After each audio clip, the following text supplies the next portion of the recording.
क्या है पूरा मामला बताइए। नमस्कार, मेरा नाम मोहम्मद आरिफ है। सादिक अब्दुल मन्नान शाह एक स्क्रैप वाला था। हमारे साथ में साल भर धंधा किया और हमारा व्यवहार जीतने के बाद हमसे कहा कि 8 लाख रुपये हमें चाहिए। भिवंडी मालकोली के अंदर माल था, तो हमने वहाँ परचेज़ किया तो माल वहाँ पे था।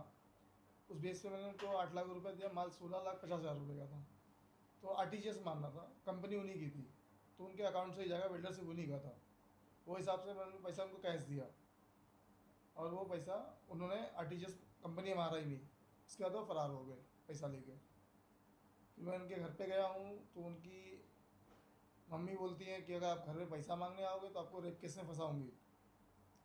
तो मैंने उस बेस पे चौकी में गया। चौकी में जाके फिर आर्य साहब को बोला तो आर्य साहब ने NC लिखा।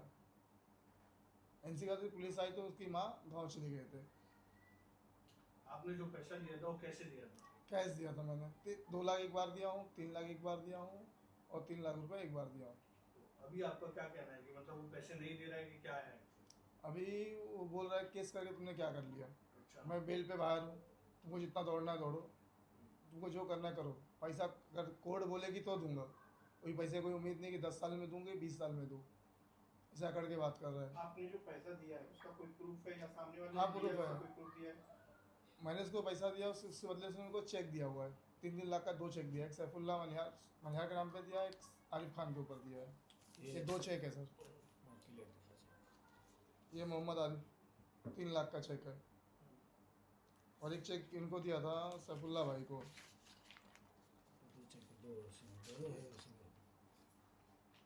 एक ही है इसमें। सैफुल्ला भाई के नाम से एक चेक क्यों दिया था? मतलब आप कौन है सैफुल्ला भाई के साथ?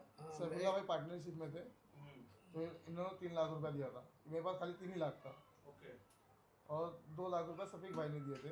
ओके। तो वो भी फिलहाल यहाँ है नहीं, बाहर है। क्या कहना चाहेंगे आप? बताइए सैफुल्ला भाई। तो मैंने उसको 3 लाख रुपया दिया था। उसने क्या बोला था मेरे को कि भाई एक जगह ऐसा ऐसा माल है, मेरे शॉप पे आया वो। और शॉप पे आने के बाद मुझे बोला भाई ऐसा ऐसा माल है। तो मैं बोला भाई देख ऐसा है कि मैं तुझे तो पहले ही बात पहचानता नहीं हूँ। तो ये आरिफ भाई बोले बोले ठीक है मैं पहचानता हूँ, सही है ठीक है लड़का। तो मैं बोला ठीक है भाई।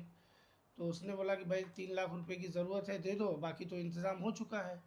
तो मैंने उसको 3 लाख रुपया दे दिया। 3 लाख लेने के बाद वो मेरे को घुमाने लगा, आज करता हूँ कल करता हूँ, ऐसे करते करते हफ्ता निकाल दिया मुझे। हफ्ता निकालने के बाद फिर मैं उससे मिला। मैं बोला भाई क्या हो गया? बोला ऐसा है कि वो जिसके पास हम लोगों ने पैसा भरा है वो सर वहाँ नहीं है, तो कभी कुछ बहाने तो कभी कुछ बहाने मारते चला गया। ऐसे ऐसे उसने 1.5 महीना निकाला। 1.5 महीने के बाद जो है मैं परेशान हो गया। मैं बोला भाई ऐसा है, मैंने पैसा दिया है आपको, तो आप मुझे पैसा दे दो, मुझे काम नहीं करना है आपके साथ, मुझे मेरा पैसा दे दो। तो बोला भाई पैसा तो अभी रुक जाओ, थोड़ा दिन मैं देता हूँ। फिर 2-3 दिन के बाद उसने मेरे को चेक दे दिया 3 लाख का। बोला ये चेक ले लो आप और चेक जाके डाल दो अकाउंट में। तो मैं बोला भाई ठीक है, चेक तो मेरे को नहीं चाहिए, मेरे को चाहिए कैश। मैंने कैश दिया, मुझे कैश चाहिए। बोले नहीं आप बेफिक्र होकर डाल दो, मेरा चेक लगा हुआ है और मैं जो है वो चेक जैसे क्लियर होएगा मैं आपको फ़ोन करूँगा। तो मंडे को बोला था डाल दो। मंडे को सवेरे मुझे कॉल करता है और बोलता है कि भाई एक काम करो, चेक अभी मत डालो, मैं जब बोलूँगा तब डालना। तो मैं बोला ठीक है। तो ऐसे ऐसे 8-10 दिन घुमाया। 8-10 दिन घुमाने के बाद मैं परेशान हो गया पैसे के लिए, क्योंकि मैं दूसरे से पैसा लिया था। तो मैं बोला भाई ऐसा है, मुझे दे दो अभी पैसा, मैं बहुत परेशान हूँ। तो मुझे एक मैडम से फ़ोन कराया, चाहत कौर करके इनकम टैक्स ऑफिसर थी, उससे कॉल कराया। और उसने बोली कि ठीक है वो शादी को आप फ़ोन मत करो, आप आके मंडे को मेरे से पैसा लेके जाओ। तो मैं बोला ठीक है। फिर मंडे को मैं उसको कॉल किया तो उसका फ़ोन बंद। फिर उसके बाद मैं उस बंदे से वापस मिला, सादिक से। तो मिलने के बाद मैं बोला, तो बोलता है कि भाई वो चले गए दिल्ली और उसके भाई का लड़के का डेथ हो गया दिल्ली में, तो अभी 3-4 दिन के बाद ही आएगी, तो आपका काम हो जाएगा, आप बेफिक्र रहिए। तो मैंने ठीक है। फिर 4-5 दिन निकल गया। फिर 4-5 दिन निकल गया, फिर मैंने उसको कॉल किया तो मैडम को मैसेज किया, तो मैसेज पे उसका मैसेज डिलीट हो गया मैडम का, मेरा मोबाइल फॉर्मेट हो गया तो डिलीट हो गया मैसेज। मैसेज किया था मैंने उनको, तो मैसेज पे उन्होंने रिप्लाई किया कि मैं आती हूँ तो आपसे मिलती हूँ। उसके बाद से वो मैसेज सब डिलीट हो गया। तो दोबारा मैंने कॉल किया तो मिली नहीं। फिर मैं इसको शादी को पकड़ा। मैं बोला भाई पैसा किधर है? तो बोला भाई 2-4 दिन का टाइम दो, दे देता हूँ पैसा। फिर घुमाया, फिर मेरे को बोलता है एक जगह वो मैडम के ऑफिस में माल रखा हुआ है, 8 टन वायर रखा हुआ है, तो मैं वायर बेच के आपको पैसा दे देता हूँ। मैं बोला ठीक है, वायर बेच के दे दे या कैसा भी दे दे, मेरे को मेरा पैसा दे दे, मेरे को तीसरे को देना है।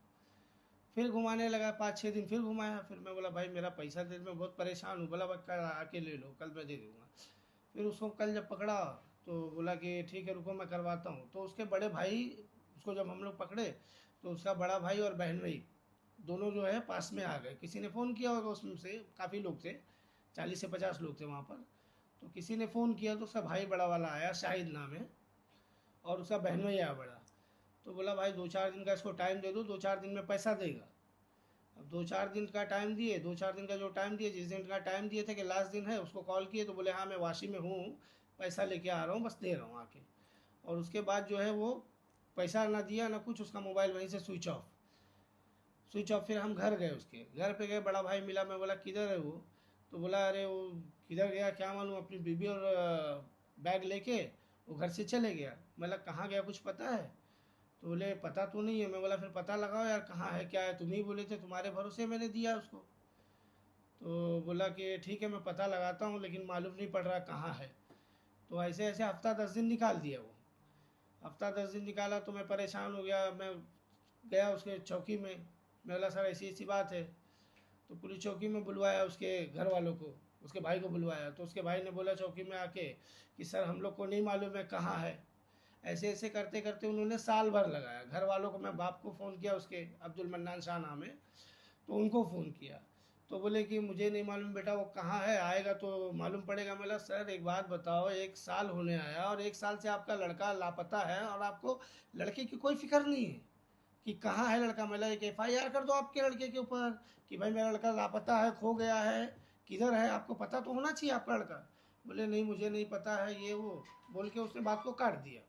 ऐसे ऐसे करते करते साल भर हुआ। फिर हम लोग ने एक मुंबई न्यूज़ वालों को बुलाया और न्यूज़ से रिपोर्टिंग किया।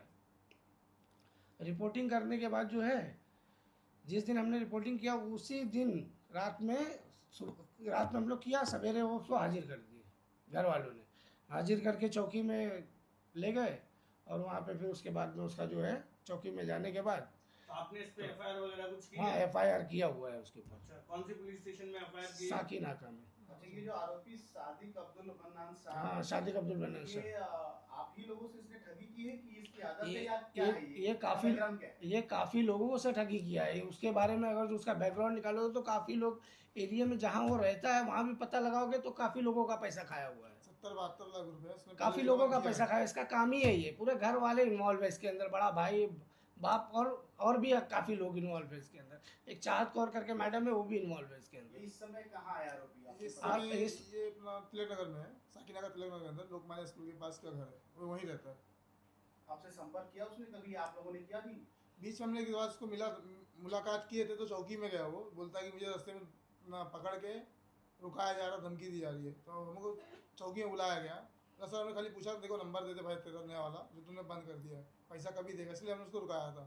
उसने जाके चौकी के अंदर ऐसा बयान दिया। तो इतना करने के बावजूद भी आरोपी अभी मतलब आपका बोलना है खुले में घूम रहा है? हाँ खुले में घूम रहा है, बिंदास। उसको कोई टेंशन नहीं है। बोलता केस करके भी आप कुछ कर नहीं पाए मेरा, केस किया मैं बेल पे बाहर हूँ, तुमको जो करना है करो। अभी आपकी शासन प्रशासन से क्या मांग है? ऐसे आदमी से आदमी बचा रहे, इसलिए मैं मीडिया के द्वारा आके बोल रहा हूँ कि दोबारा ऐसा आदमी कोई फंसे ना हमारे साथ। हम गरीब लोग फंस गए, लेकिन दूसरा कोई ना फंसे। जो हमारे पास जमी पूछी थी सब उसने लेके चले गया। अब उससे अगर पैसा मांगने जाओ तो उसके घर वाले से धमकी देते, नहीं मिलेगा, कोर्ट बोलेगी तो दूंगा, मेरे घर पे आने का नहीं, दरवाजे पे आने का नहीं, खड़ा नहीं होने का यहाँ पे। साकीनाका पुलिस स्टेशन इसमें क्या रोल रहा है कि जब से आपने कंप्लेंट किया आपने बताया उनको?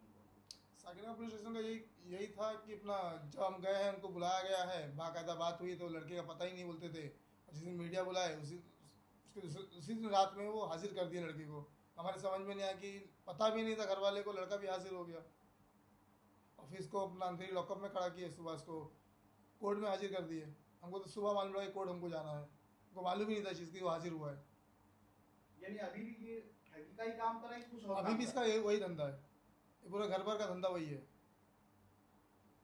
पुलिस से क्या अपील करना चाहेंगे साकीनाका पुलिस के अगर इस अंतर्गत है तो मामला? साकिना पुलिस से ये अपील करना चाहता हूँ कि ऐसे आदमी के ऊपर कड़ी से कड़ी कार्रवाई होना चाहिए। इसकी बाकायदा जांच होनी चाहिए, कड़ी से कड़ी कार्रवाई होनी चाहिए। सच क्या है वो तो सामने लाओ। काफ़ी लोगों का पैसा खाया हुआ है, काफ़ी लोग उसके घर आते हैं, मांगते हैं घर वालों से, लेकिन कोई एफआईआर नहीं किया था। इसलिए क्योंकि सबको ये दिलासा दे देता था, हाँ दे देंगे दे देंगे दे देंगे। उस आस पे आज भी काफ़ी लोग परेशान हैं। और एक पहले आदमी हम हैं जो एफआईआर किए उनके ऊपर, बाकी आज तक एफआईआर कोई किया नहीं था। इसके लिए वो खुला घूम रहा था। अब उसको समझ में आया कि किसी ने एफआईआर किया है और केस बनाया उसके ऊपर। बाकायदा उनके फ़ोटो हैं, मैं उनको फ़ोटो भी दिखा देता हूँ कि कोई फंसे ना। अस्सलाम वालेकुम। वालेकुम सलाम। खैरियत तो है सब? अल्हम्दुलिल्लाह। सब बढ़िया। इंतजार तो कर रहे होगे मेरा। मैं देखो हकीकत तुमको एक बात सच्चाई बता रहा हूँ, तो व्हाट्सएप पे मैंने सारे पेपर भेज दिया है, ठीक है आपको? मेरे को? हाँ, तुमको मैंने व्हाट्सएप पे सारे पेपर भेजा हुआ है। तुम्हारे अब्बा से मेरी बातचीत हुई थी और भाई से भी बातचीत हुई। बोले हैं कि 30 तारीख तक मैं आ रहा हूँ। तो मैं बोला चलो ठीक है, 30 तारीख तक का कोई बात नहीं। 30 तारीख के बाद जो है पूरा पेपर तुमको भेजा हूँ, देख लेना कभी व्हाट्सएप पे। क्योंकि आगे चल के आप बहुत तकलीफ में हो जाओगे सादिक भाई, रियल बता रहा हूँ कसम खुदा की। जितना मैं परेशान हो रहा हूँ ना, जितना परेशान हो रहा हूँ उससे ज्यादा आप परेशान हो जाओगे। तो मैं तो निकलवा रहा हूँ ना। ये क्या है? मतलब किस चीज का पेपर है? काय का? हम वही तो देख लो ना, पढ़ लो ना पूरा बाकायदा। नहीं, व्हाट्सएप बंद है ना मेरा भाई। व्हाट्सएप चालू कर लो, देख लो, सारी चीजें देख लो, कोई दिक्कत वाली बात नहीं है। क्योंकि मेरे को 3 बार ऑफिसर फोन कर चुका है, लेकिन मैं इंतजार में सिर्फ तुम्हारा फोन अचानक इत्तेफाक ऐसा हो गया अचानक कि आपका फोन आ गया मेरे पास अचानक रात में। और उसी दिन मैं आपके भाई से बात किया तो बोले कि ठीक है अब्बा मेरे यार हैं। तो मतलब देखो भाई 30 तारीख तक मेरे को दे दो। ये तीसरी बार मैं ब्याज भर चुका हूँ, अब चौथी बार भरने का है मेरा। इसलिए मैं बोल रहा हूँ अभी कर लो। ऑफिसर का मेरा फोन आया, बोला ठीक है पेपर रेडी पड़ा हुआ है, खाली तुम बोलो और एफआईआर कंप्लीट हो जाएगा। उसके बाद एफआईआर के बाद तुम परेशान हो जाओगे, घर वाले भी परेशान होंगे, सारे लोग परेशान रहोगे फिर। ठीक है, रुको आप 1 तारीख तक। बाकी आपको कुछ नहीं करना। मैं क्या बोल रहा हूँ, मेरा पैसा दे दे, बाकी किसी का दे मत दे। मेरा ब्याज चल रहा है, नहीं। मेरा पैसा पहले दे दे, ट्रांसफर मार दे मेरा। आप रुको, 30 तारीख तक रुको। कसम खा के बोल रहा हूँ, मैं बहुत ज्यादा परेशान हूँ रियल में, माँ की कसम। आज भी मेरे को ऑफिसर का फोन आया था और तुमको मांगता है तो मैं पूरा बाकायदा वीडियो बना के दिखा दूंगा वो चीज का। क्योंकि मैं ये नहीं चाहता हूँ कि तुम्हारे घर वाले तुम परेशान हो, अलग बात है। तुम्हारा बाप ना परेशान हो, तुम्हारा भाई ना परेशान हो। नहीं तो यही होगा कि बहन चो देखो खाया कोई और, मजा कोई और, मारा बहन चो हम लोग बेइज्जत हो रहे हो अलग। तुम रुको, तुम कुछ करो मत। तुम 1 तारीख तक रुको बस, और कुछ नहीं। समझ गए? तुम समझ रहे हो मेरे को कितनी तकलीफ हो रही है, वो अल्लाह जानता है या मैं जानता हूँ। बात ठीक है, तुम 1 तारीख तक रुको, कुछ करने की जरूरत नहीं है। बोला ना, मैं अल्लाह जानता है या मैं जानता हूँ मैं कितना परेशान हूँ। ठीक है, परेशान मत रहो। खाली 1 तारीख तक रुको आप, ठीक है? बाकी कुछ नहीं करना आपको। नहीं, तुम देख भी लेना, एक बार देख लेना, मांगता है तो तुम देख लेना वो चीज़ यार। नहीं तो क्या है, मैं परेशान हूँगा, फिर मैं आपको कॉल कर तो पाऊंगा हाँ, नहीं। मैं आपको कॉल तो कर नहीं पाऊंगा कि भाई मैं आपको कॉल कर लूँ या आपसे बात कर लूँ या आपसे कुछ बात हो तो मुझे मालूम पड़े कि हाँ मेरी तुम्हारी बात हो रही है। हाँ? नहीं मत, तुम मेरा 1 तारीख का इंतजार, 30 या 1 तारीख तक मेरा इंतजार करो। मेरा सामने से इंशाल्लाह फोन पहुंच जाएगा तुमको। चलो देख लेंगे, वो भी कोई बहुत बड़ी चीज़ नहीं है। हाँ, 30 और 1 की बात है ना।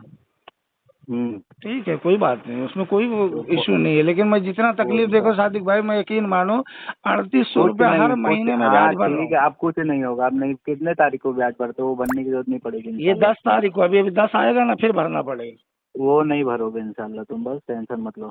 चलो ठीक है, 1 तारीख तक का टाइम है। ठीक है, ठीक। हेलो, हाँ, शहीद है, शाहिद बोल रहा हूँ, उसका बड़ा वाला भाई। मैं बोल रहा हूँ तोहार का रोल रहा, तू और राजू काहे खड़े रहे वहाँ जाए? ई कही था वो 3 जन का मैटर रहा, 3 जन के करे देते हो, तू काहे खड़े रहे? ये बताओ। हाँ, ये बताओ यार, 1 साल से इंतजार कैसे पैसा करती है? हमारा रूम में गिरवी रखा है, पैसा दिया है। हाँ, हाँ, अच्छा, कब तक ऐसे बैठा रही को? मुझे कही थे तू काहे खड़े रहे? तुम्हें तो देख कहा रहा ना। हाँ तो दी। अरे तो देवे करी काम किए हो कि नहीं? 4-5 कब? से भागा है। कौन काम करें 4-5 ठू? हाँ, कौन 4-5 ठू कमवा हुआ है? अरे बीकेसी, मरीन ड्राइव, अरे फिर वही धूरी रसीद बरस बीकेसी, मरन ड्राइव में यहाँ वहाँ। क्यों हवा में फायरिंग कर रहे हो? राजू काहे बोले जरूरत रहा यूट्यूब को? अब हाँ? मेरे अब्बा काहे नाम ले जरूरत रहा? हाँ कल मैं तो जा रहा हूँ मैं सब- चौकी को, हाँ कल तो बड़ा वकील करता हूँ मैं। हाँ एफिडेविट बना के यूट्यूब का ये डाल के तोहरो सबके नाम डाली थे। डालो भाई डालो। हाँ तो डालूंगा, अब लगे पैसा, पैसा अब लगे, ठीक है। हाँ अब ठीक है, अब चाहे घरा बेचक पड़े जमीनिया बेचक पड़े, जीत की बात है ना। ठीक है ठीक है, कल कल पता चली जाए थे। चलो वकील के पास, खड़ा वकील करो एकदम। यूट्यूब ये एफिडेविट के, हाँ 1 लाख वाले को डलवाऊंगा, इन लोग 500 की फोटो, 1 लाख वाले 10 लाख वाले को कितना लेगा? तो चलो पापा मैं डालता हूँ पैसा, चलो कितना डालने का है? ठीक है। हाँ अब्बा की फोटो कैसे डाला रे? अब्बा का काय के लिए? वो शादी का डालो डालो, अब्बा का काय के लिए नाम लियो, मेरा नाम क्यों लियो? हाँ अरे भाई तो जो नाम लिया उसको सुनाना, उसको धमकी दे, मेरे को क्यों सुना रहा भाई? मेरे को ये नहीं समझ में आ रहा है। अरे भाई तू भी तो खड़ा था पीछे। तो खड़ा है तो क्या मैं सबका जबान पकड़ के रखा हूँ? तो खड़ा क्यों है? इसमें तेरा रोल नहीं था तो क्यों खड़ा है? नहीं नहीं मैं जबान पकड़ के रखा हूँ किसी का। जबान पकड़ के नहीं खड़ा है, लेकिन तू पीछे खड़ा क्यों है? राजू हाँ का तो क्या खड़ा हूँ रोल तो इसका था? मतलब क्या जबान पकड़ के रखा हूँ किसी जब को? वो क्या 3 बोलना जन है क्या चौकी नहीं जा बोलना रहे है? थे, 3 जन चौकी जा रहे थे तो तीनों का मैटर था ना, तू क्यों खड़ा है पीछे? तो तू उसको सुनाना भाई, मेरे को क्यों तो सुना तू रहा क्यों है? खड़ा है? तू तेरा जब लेन देन नहीं है तो तू क्यों खड़ा है? मैं ये कहना चाह रहा हूँ, साहब साहब मेरे को बता देना क्यों खड़ा है पीछे? क्यों खड़ा है हाँ क्यों खड़ा है बताओ। ये मेरे को बता दे, क्यों खड़ा है, क्यों गया? वो तीनों का मैटर है, तू क्यों खड़ा है? अच्छा ठीक है, तो साथ साथ मिलेगा तो मेरे सामने मिलो तो बताता हूँ मैं। हाँ